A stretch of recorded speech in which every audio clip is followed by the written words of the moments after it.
함께 보실 하나님의 말씀은 창세기 47장 13절로 27절까지 말씀입니다.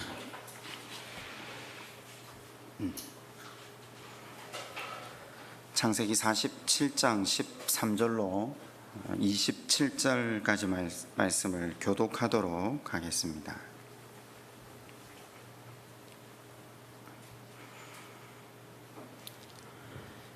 기근이 더욱 심하여 사방에 먹을 것이 없고 애굽 땅과 가나안 땅이 기근으로 황폐하니 요셉이 곡식을 팔아 애굽 땅과 가나안 땅에 있는 돈을 모두 거두들이고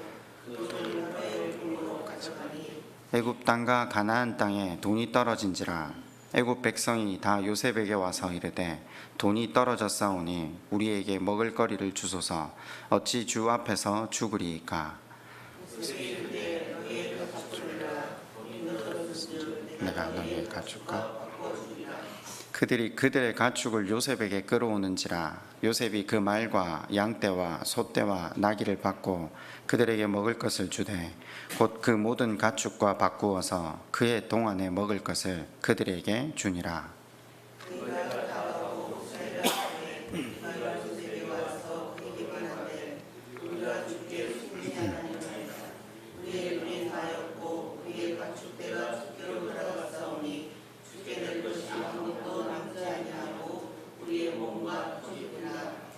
우리가 어찌 우리의 토지와 함께 주의 목전에 죽으리이까? 우리 몸과 우리 토지를 먹을 것을 주고 사소서. 우리가 토지와 함께 바로의 종이 되리니 우리에게 종자를 주시면 우리가 살고 죽지 아니하며 토지도 황폐하게 되지 아니하리이다.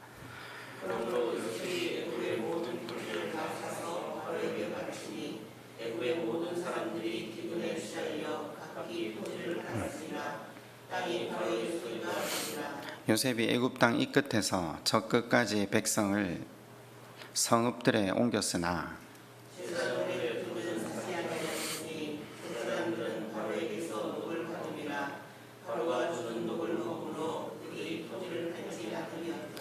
요셉이 백성에게 이르되 오늘 내가 바로를 위하여 너희 몸과 너희 토지를 샀노라.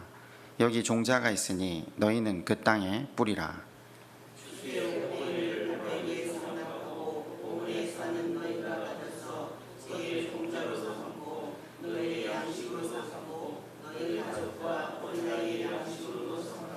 그들이 이르되 주께서 우리를 살리셨사오니 우리가 주께 은혜를 입고 바로의 종이 되겠나이다.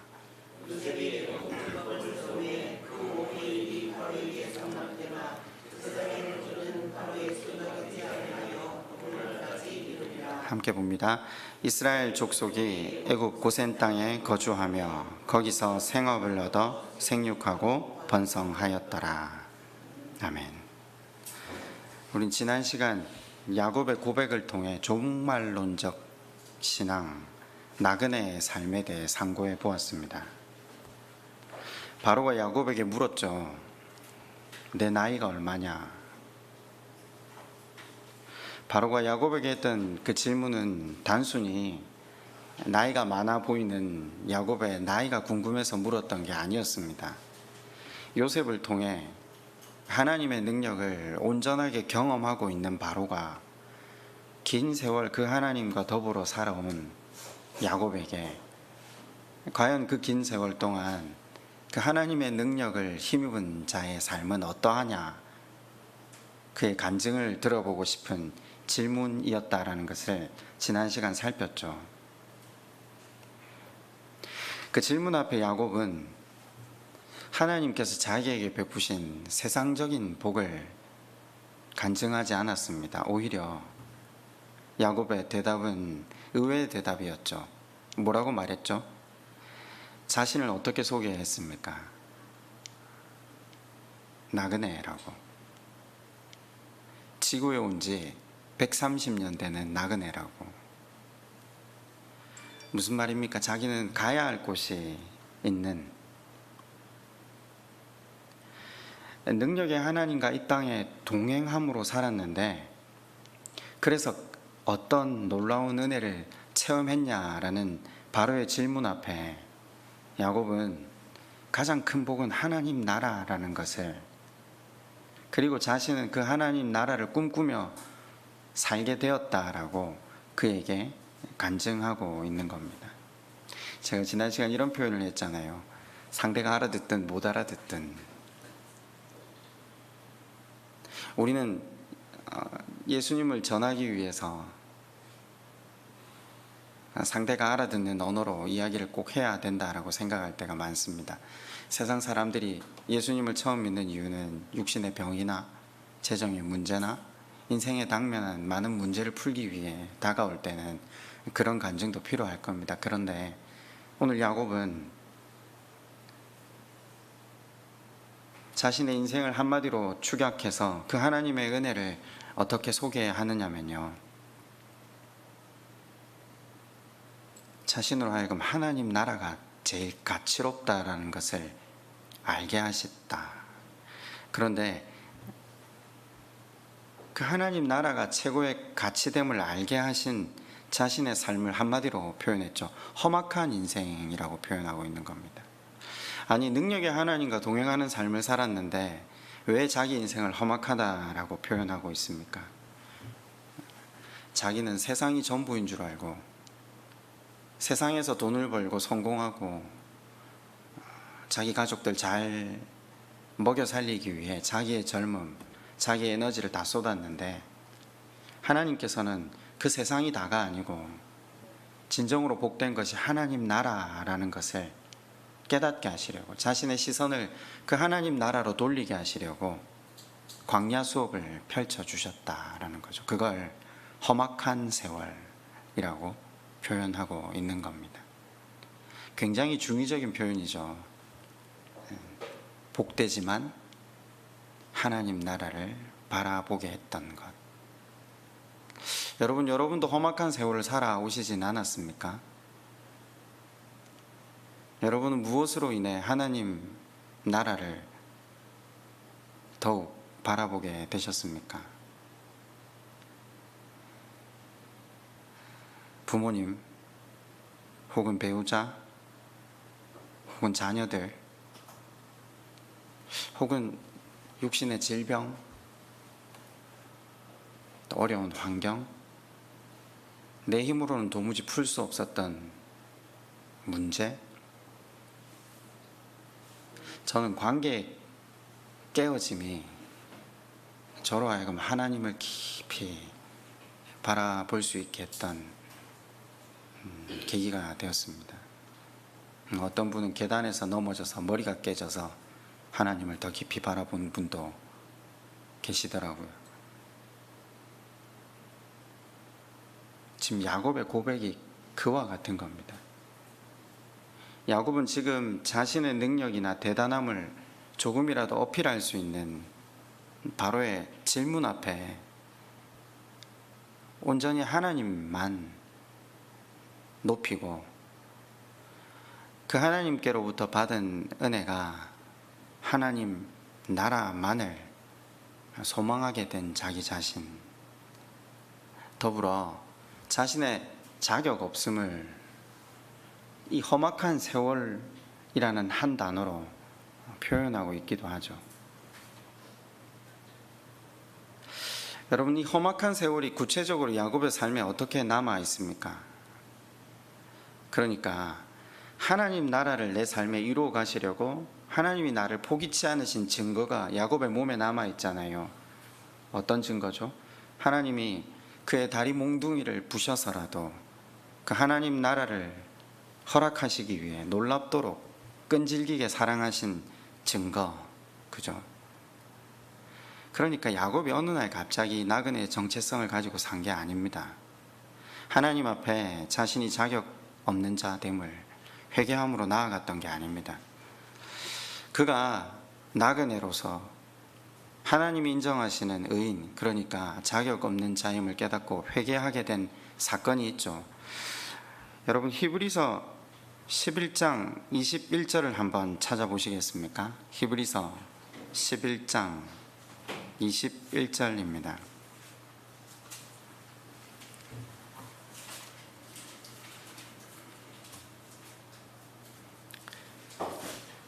히브리서 11장 21절 말씀을 제가 읽어 드리겠습니다.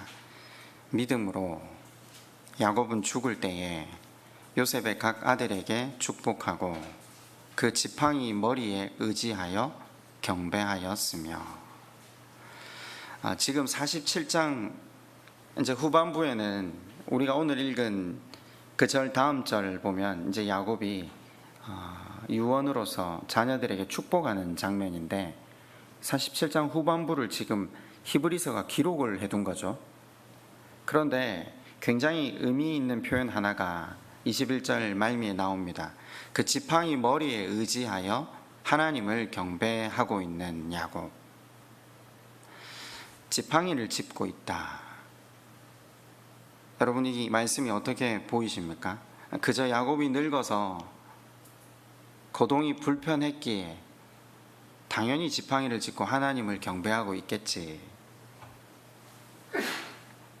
아니, 이 구절을 보시면 조금 더 마음에 깨달아지는 것이 없으십니까? 방금 제가 설명을 드렸잖아요. 하나님의 열심, 하나님의 끈질긴 사랑.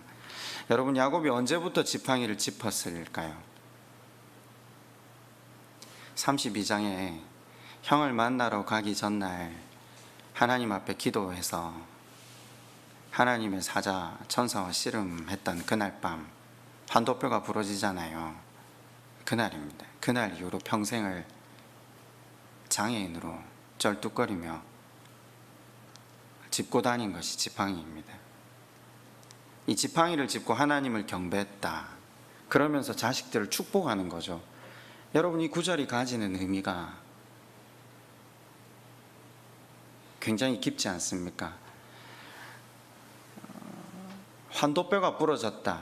우리가 그때 32장을 공부하면서 예렉 기억나십니까? 예렉.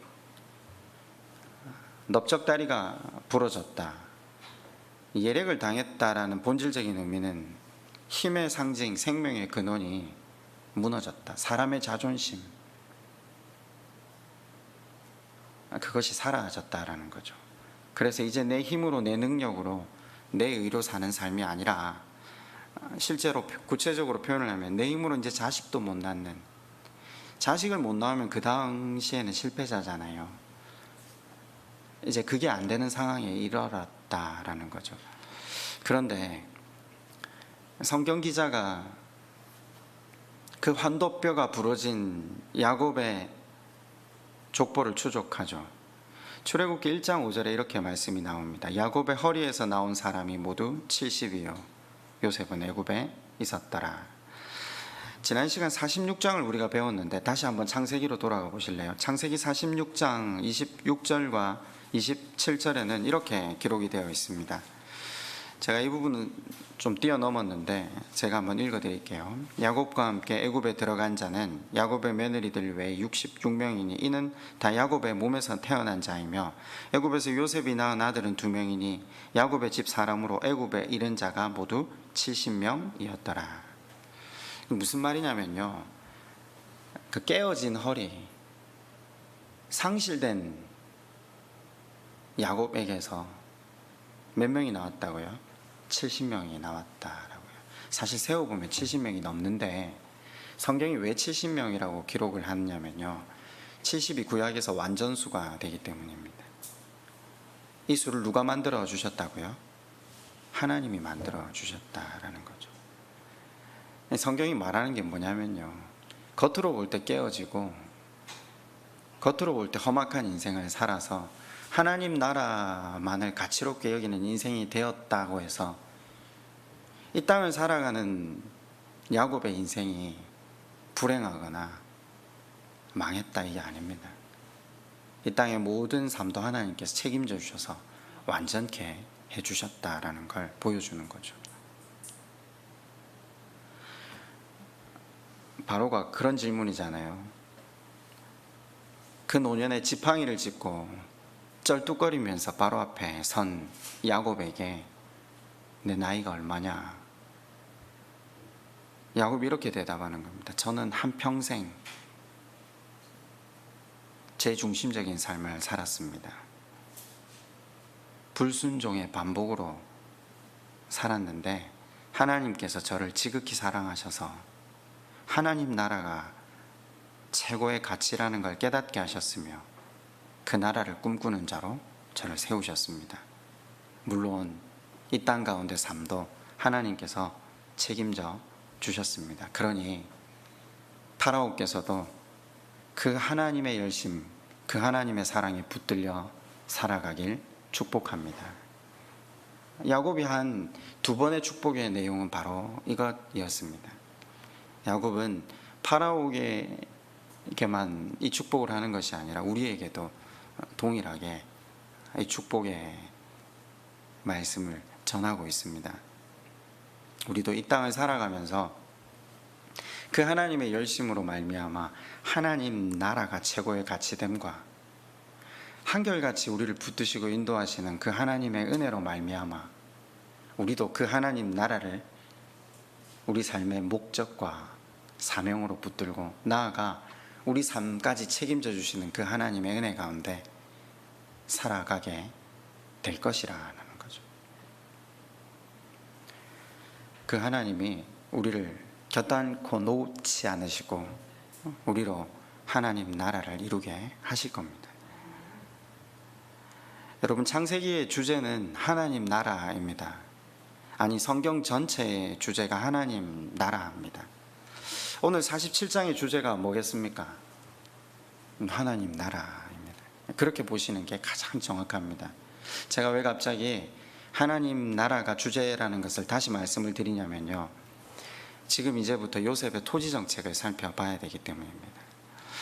우리가 가끔 어떤 본문의 이야기나 비유를 읽을 때 핵심을 놓쳐버리면 비유나 본문의 이야기를 우리가 생각하는 대로 해석하는 경우가 많거든요. 그런데 성경은 어디를 향하고 있다고요? 하나님 나라를 향하고 있다라는 거죠. 이제까지 하나님 나라를 자신의 삶 가운데 이루었던 요셉이 그 하나님의 섭리와 하나님의 사랑의 방법을 잘 이해했을 때 자신에게 나아온 형들을 먼저 회개하도록 도왔지 않습니까? 사랑은 무조건 퍼주고 무조건 그를 위해주고 그가 하고 싶은 일을 다 하게 하는 것이 사랑이 아니라 그로 하여금 말씀 안에서 하나님 그분을 바라보며 정도를 걷게 하고 자립하는 삶을 살게 하는 것이 사랑이라는 것을 요셉은 알고 있습니다. 그래서 요셉은 그 형제들을 자립하며 나아가 나그네로서의 삶의 정체성을 가진 사람으로 세우길 원했던 사람 아닙니까?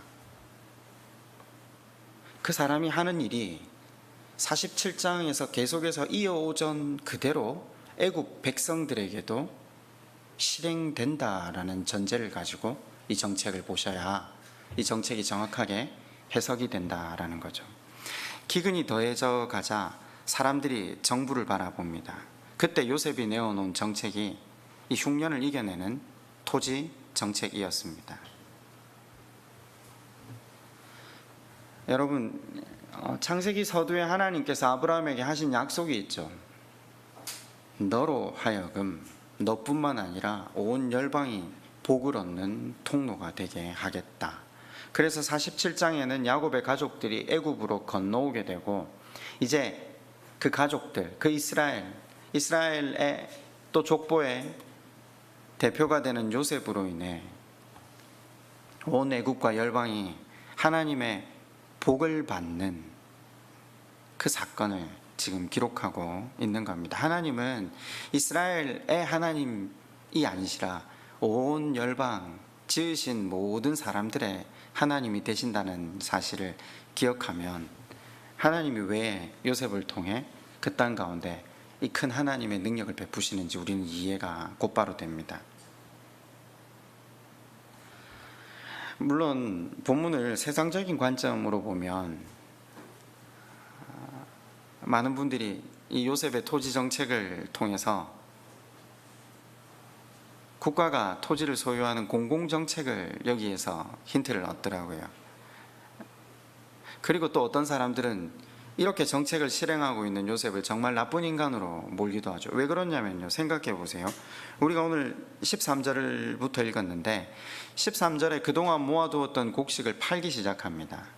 파니까 막대한 돈을 바로의 궁으로 가져간다라고 기록이 되어 있죠. 자, 이제 돈이 떨어집니다. 근데 밥은 먹어야 되잖아요. 돈이 없으니까 이제 그 다음 뭘 가져오게 하죠? 17절 보면요, 그들의 가축을 요셉에게 끌어오는지라. 자, 이제 가축을 다 바꾸어서 곡식을 먹다가 보니까 18절에 보니까 몇 해가 지났다고요? 3해가 지났습니다. 그럼 여러분 몇 해가 더 남았죠? 4해가 더 남았죠. 그죠? 7년 흉년이라고 했으니까요. 얼마나 흉년이 깊었으면 3해가 되었는데 가축을 다 팔았는데 3해를 못 이기고 있다라는 걸 보셔야 됩니다. 그리고 이들이 뭐라고 이야기하죠? 무리가 요셉에게 와서 그에게 말하되 우리가 주께 숨기지 아니하나이다. 우리의 돈을 다 내었고 우리의 가축대가 주께로 돌아갔사오니 주께 낼 것이 아무것도 남지 아니하고 우리의 몸과 토지뿐입니다. 몸과 토지밖에 남지 않았다라고 하니까 요셉이 어떻게 하죠? 20절에요. 그러므로 요셉이 애굽의 모든 토지를 다 사서 바로에게 바치니, 이제 곡식과 토지를 바꾸었다라는 거죠. 그리고 마지막으로 이제 남은 게 뭐죠? 몸밖이죠.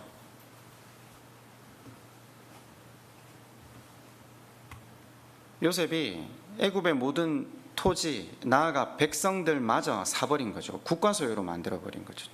표현을 이렇게 하면 좀 거칠지만 전 국민의 노예와 모든 토지를 국가가 관장하는 거죠. 그러면서 지배계층 제사장들은 그대로 두잖아요. 제가 지난 시간 설명을 한번 드렸는데 제사장들이 왕족이라고 설명을 드렸잖아요. 자기 지금 부인이 제사장 딸이잖아요. 그러니까 자기 부인의 아버지에게 마치 꼭 특혜를 베푼다? 이게 겉으로만 읽으면 아주 나쁜 인간 같아요. 자기의 권력과 위치를 사용해서 자기 집안, 자기 처가 식구 다 먹여 살리고 자기만 더 나은 내일을 보장하게 하는, 그래서 어떤 사람에게는 다 뺏고 어떤 사람에게는 유익하게 하는. 여러분, 우리가 알다시피 이제까지 요셉은 어떠한 경우에도 자기 자신을 주장했던 적이 없는 사람 아닙니까? 한 번도 성경은 요셉을 그런 쪽으로 비추고 있지 않은데, 이 사건, 이 토지 정책을 그대로 내어놓은 이유가 뭐죠?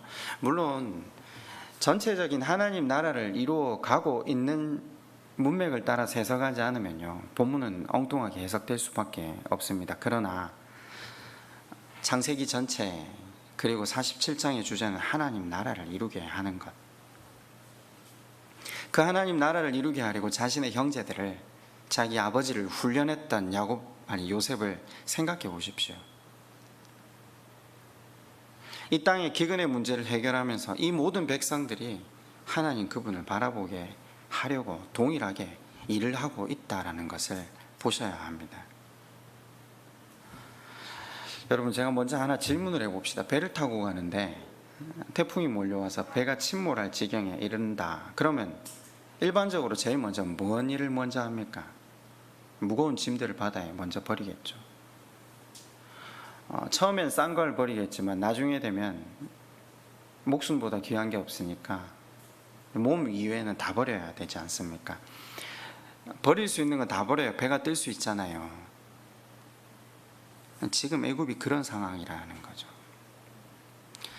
7년 풍년이 들었다가 7년 흉년이 들기 시작하는데 지금 새해째라고 하잖아요. 아시다시피 애굽은 중근동에서 가장 부유한 나라입니다. 여러 가지 이집트와 관련되어 있는 책들을 읽으면요, 나일강의 풍요가 주는 그 경제적인 부유함이 이집트 국민들을 얼마나 오랫동안 풍성한 삶을 누리게 했으면 그들이 지은 건축물은 지금에까지 이르르고 있지 않습니까? 그러던 그들이 7년의 풍년을 맞이했을 때 얼마나 놀라운 생활 수준을 하고 살았겠습니까? 그러다가 흉년을 맞은 겁니다. 흉년을 맞았는데 가지고 있는 돈 모두를 들여서 식량을 샀다면 적어도 몇 년은 버텨야 되지 않습니까? 그렇지 않습니까? 상식적으로 생각했을 때요. 그런데 이 사람들은 3년이 지나지 않아서 가축까지 다 팔았는데, 땅까지 다 팔았는데도 흉년을 못 이겨나가고 있다는 사실을 봐야 됩니다.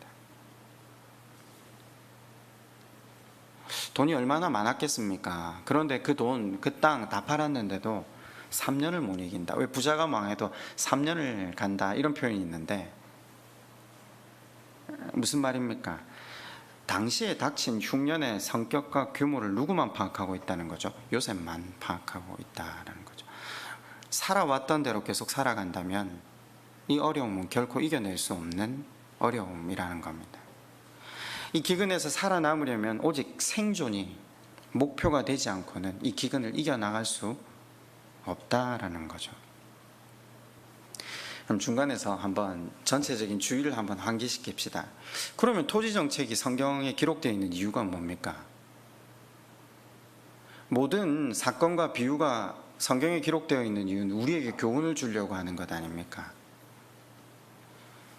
하나님 나라를 이루려는 성도들의 삶이 바로 이러하다라는 겁니다. 우리의 처한 현실이 이처럼 우는 사자가 사단이 우리를 집어삼키려는 전쟁터 한가운데 있다라는 것을 우리로 하여금 깨닫게 하려고 하는 겁니다. 목숨 하나 건지려고 해야 겨우 살아남을 수 있는데, 지금 애국 백성들은 3년을 못 버틴 이유가 뭐죠? 가축도 보존하고 재산도 보존하길 원하면서 심지어 취미생활까지 해가면서 살아남으려 했다라는 표현이죠. 18절에 의미심장한 이야기가 나옵니다. 뭐라고 합니까? 새해가 되었을 때 무리가 요셉에게 와서 그에게 말하되 우리가 주께 숨기지 아니하나이다. 우리가 주께 숨기지 아니하나이다. 무슨 말이죠? 처음에는 할 수 있는 대로 자기가 가지고 있던 돈과 곡식을 감추려 했다라는 말입니다. 그런데 이제는 자기의 거짓된 삶의 방식을 버리고 따르겠다라는 표현이죠.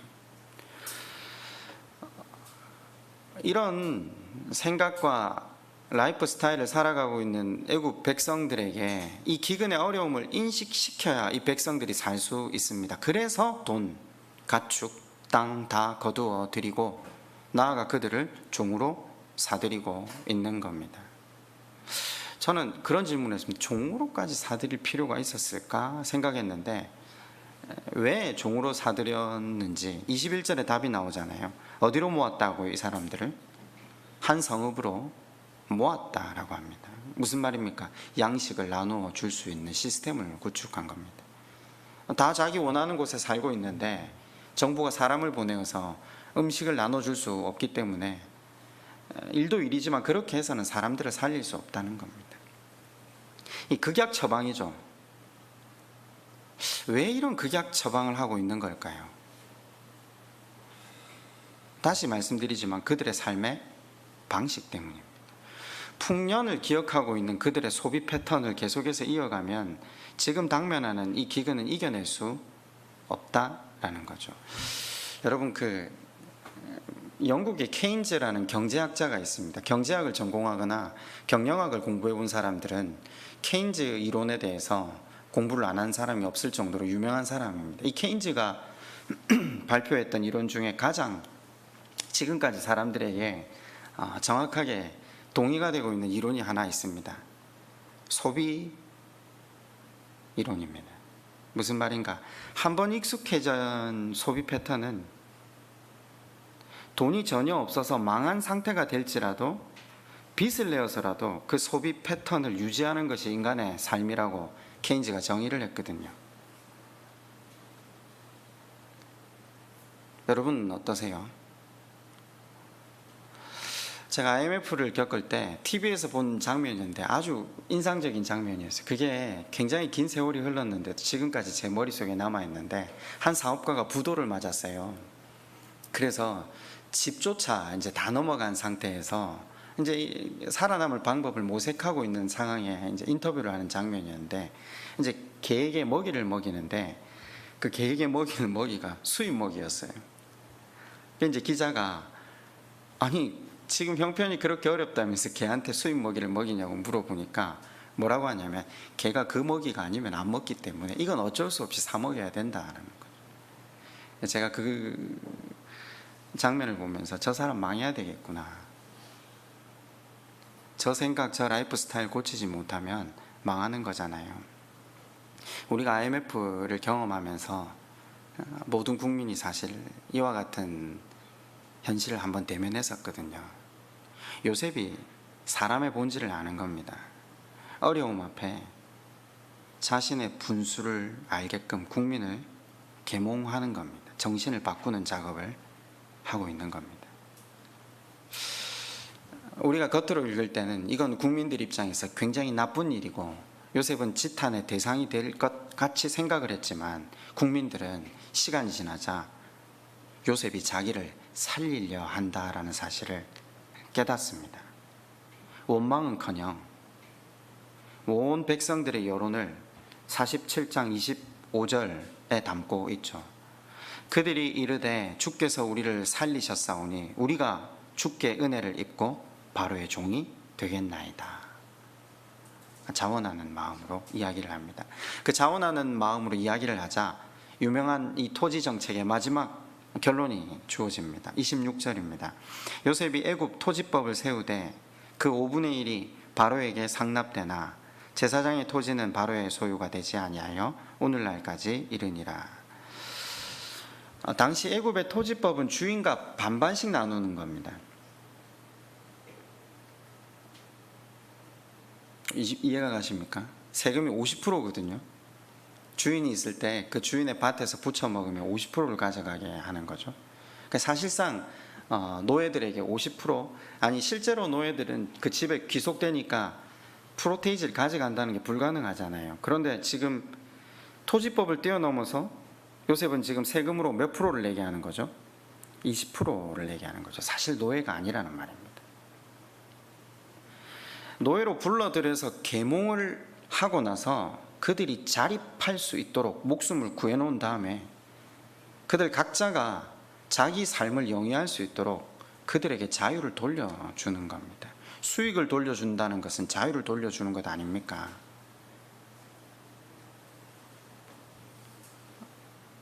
요셉의 의도나 계획이 나쁜 게 아니라 문맥을 따라서 이 정책을 쓰고 있는 이유가 백성들을 살리고자 또 하나님의 말씀에 복의 근원이 되게 하신다는 그 근간을 이루고 있는 거죠. 여러분, 그렇다면 이 요셉의 정책을 통해 오늘 우리가 받아야 하는 메시지는 무엇입니까? 하나님 나라를 이루어가는 나그네로서 하나님 백성된 우리가 가져야 하는 삶의 자세가 어떠해야 하는지를 돌아보아야 한다는 겁니다. 본문이 궁극적으로 이야기하는 건 굉장히 단순합니다. 우리가 구원에 대해서 너무 여유 있게 생각하고 있다는 거죠. 그렇지 않습니까? 대부분의 그리스도인들은 자기에게 구원의 확신만 있으면 세상에서 하고 싶은 것 다 하고 가지고 싶은 것 다 가지고 돈 벌고 싶은 것 다 벌고 주일에도 하나님과의 관계가 우선이 아니라, 그러니까 예배가 중심이 아니라 친구 결혼식이든 집들이든 돌잔치든 취미생활이든 하고 싶은 것 다 즐겨도 되는 것이 신앙생활인 줄 착각하는 거죠. 그렇게 여유있게 신앙생활 해도 된다는 그 생각, 사실 그 생각은 아직 구원의 성격 자체를 모르고 있다는 증거가 된다는 겁니다. 여러분, 하고 싶은 거 다 하면서 적당히 교회 다니는 것만으로 천국을 얻을 수 있다. 그 사람은 정말 구원이 무엇인지 모르는 사람입니다. 오늘 토지정책을 통해서 우리가 교훈 삼아야 될 것이 무엇입니까? 내 삶의 방식이 바뀌어져야 하나님 나라를 이루어갈 수 있다는 겁니다. 여러분, 본문을 그것은 어떻게 시행되고 있다는 것을 보여줬죠. 내가 가지고 있는 모든 것을 내어놓아야 한다라는 것으로 본문이 진행되고 있다는 겁니다. 이집트 사람들이 처음에는 돈을, 그리고 가축을, 그리고 땅을 내어놓죠. 근데 그것만으로 안 되죠. 마지막에 무엇까지 내놓았죠? 자기를 내어놓습니다. 자기 몸이면서도 자기 마음대로 쓸 수 없게 되었을 때 비로소 생명을 건질 수 있었다라는 거죠.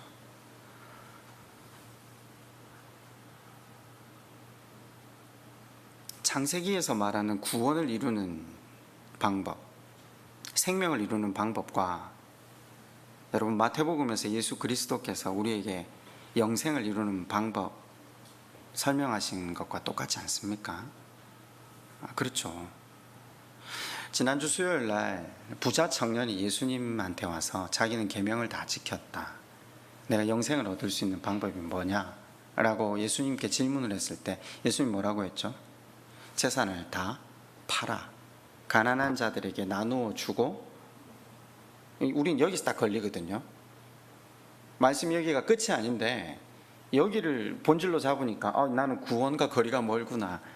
기독교는 청빈한 삶을 살아야 되구나. 기독교는 재물을 모으면 안 되는 종교구나. 지금 전혀 기독교와 무관한 이야기를 하는 거죠. 사람들이 그렇게 자꾸만 생각을 하는데 기독교는 그런 종교가 아니에요. 예수님이 하신 그 5가지 동사의 앞에 4가지죠. 가서 재산을 팔아 가난한 자들에게 나누어 주고 다시 와라. 그리고 마지막 5번째 동사를 위해 앞에 4가지 동사가 이용되고 있다고 했는데 마지막 5번째 동사가 뭐죠? 나를 따르라, 나를 믿으라. 나와 관계를 방해하는 그 모든 것들을 너는 버려두고 나와 관계가 우선시되는 삶을 살아라. 그것이었거든요. 마태복음 13장에는 그 천국을 얻기 위한 방법으로, 구원을 이루어가는 방법으로 하나님이 예수 그리스도의 입술을 통해 정확하게 자기 소유를 팔아 밭에 감추인 보화를 사야 한다. 그죠? 돈에 인생의 모든 초점이 맞춰져 있는 사람들은 본문을 읽을 때, 그죠? 토지 정책도 그렇게밖에 해석을 할 수 없는 거죠. 재물을 팔아서 가난한 사람에게 나눠줘야 된다. 내 모든 재산을 다 팔아서 보화를 사야지 구원을 얻는다. 이건 구원을 못 받겠다. 지금 하나님이 우리더러 청빈한 삶을 살아라, 물질 하나도 없이 이 땅을 그렇게 살아라, 이 말이 아니잖아요. 재물 때문에, 하나님과 바른 관계를 맺지 못하기 때문에, 하나님과 관계를 바르게 맺지 못하게 하는 그것 자체가 우상이기에 그 우상을 내려놓고, 쉽게 말하면 돈을 믿지 말고 예수님을 믿어라. 지금 그 말씀 아닙니까? 실은 예수님을 믿어도 재산은 여전히 내 거고요, 내 소유입니다.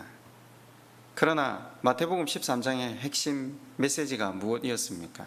더 이상 내 재산이지만, 내 시간이지만, 내 생명이지만 이제 그 물질의 청지기로 사는 것, 시간의 청지기로 사는 것, 건강도 재산도 모두 내 것이지만 사용권을 하나님께 이전해 드리는 것, 하나님 말씀대로 살아가기 시작하는 것, 그것이 하나님 나라를 이루는 방법이라고 예수님도 동일하게 말씀하셨습니다.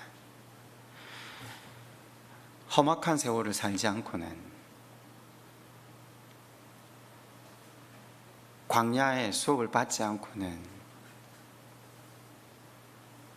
내 인생이 유한함을, 내게 주신 모든 것이 하나님께로부터 왔음을 인지하지 못하는 것이 우리네 삶의 현 주소인 것 같습니다. 그러나 할 수 있다면 말씀을 통해서 우리의 유한함과 자격 없음을 깨닫고 우리에게 여전히 일방적으로 하나님 나라도 이루어 가시면서 우리의 삶도 보장해 주시고 계신 그 하나님, 그 하나님과 관계를 맺는 것을 방해하는 것들이 있다면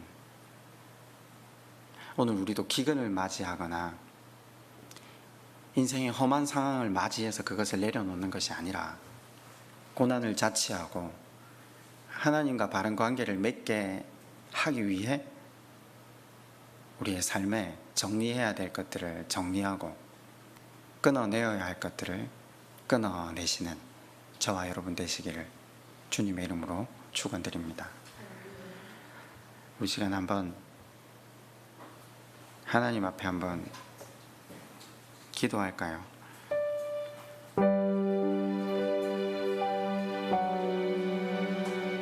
요셉은 이 흉년의 성격을 잘 알고 있습니다.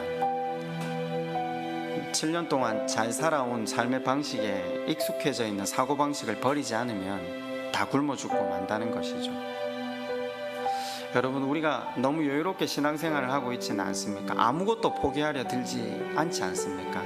하고 싶은 거 다 해가면서 살아가고 있지는 않습니까?